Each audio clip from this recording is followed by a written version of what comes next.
Hello everyone, my name's Nicola and welcome to the Frugal Cottage, where we talk about all things money to give you the tools for financial success. Now, today's video I'm talking about my aims for the month ahead.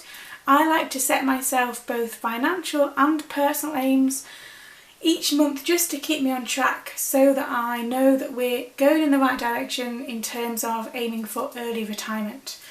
So, the financial one. So first, I'm aiming for 20 no spend days. So I've decided to count the days when my husband goes food shopping as a spend day, even though it's not me spending. But 20 should be fairly doable during the month of May. I guess we'll see. I like to track no spend days because I feel like it helps me to work out when I'm more likely to spend as opposed to when I'm not. It helps you to identify spending patterns and also spending triggers, and the little spends might not seem that significant, but over a week, over a month, they do add up. So no spend days for me are really important to track. I know if I'm not having as many that I'm probably spending over our budget and probably on things that I don't need most of the time. So no spend days for me are really important. I know some people don't like them, but for me they work really well. And the aim probably for most of the months this year is going to be 20 per month, but we'll see. The next thing is a mortgage overpayment. So every month we aim to overpay our mortgage by £185. The reason for that is that's about the amount of interest that's added on per month to our mortgage. So we aim to overpay it by that so that our actual mortgage payment that goes out on the first of the month is reducing the amount we owe rather than using quite a lot of it to pay off the interest. One of our aims that's included in the early retirement dream, so to speak, is that we need to be mortgage free as well. So although I'm looking at increasing dividend income, increasing side hustle income, increasing kind of the amount of money we get into our household, part of the plan is to reduce our monthly bills to as low as we can get them. So that includes having no mortgage payment, because our mortgage payment is quite a big amount each month. So part of that plan is to have no mortgage. So that's why we do overpayments each month. Some months they're more than that. Last month, so in April, we managed to overpay by more than that just because we're not spending as much. But that's the plan. The third financial aim is £700 into savings/investments. Now again, if we're meeting our long-term aims, that £700 should go into my investment account it shouldn't be split into different things. However, the current situation has taught me, if nothing else, that we probably should have a bigger emergency fund / a pot of money that's instantly accessible. Obviously in investments it is not instantly accessible. I'd have to sell investments, wait for that money, then transfer it to our bank. It's not as quick as having an instant access savings account that I could transfer over if necessary.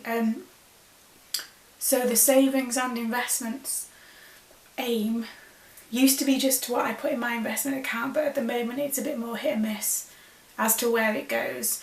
If we are to stay on track with our early retirement plan, the £700 should go straight into investments. We are currently slightly behind where we should be in terms of the amount we have in there. However, I'm trying not to worry about that too much. This £700 a month is such a stretch goal for us anyway. It's such a big kind of percentage of our combined household income anyway, that to kind of raise that and put more in would be really tough. So I'm trying not to put pressure on that.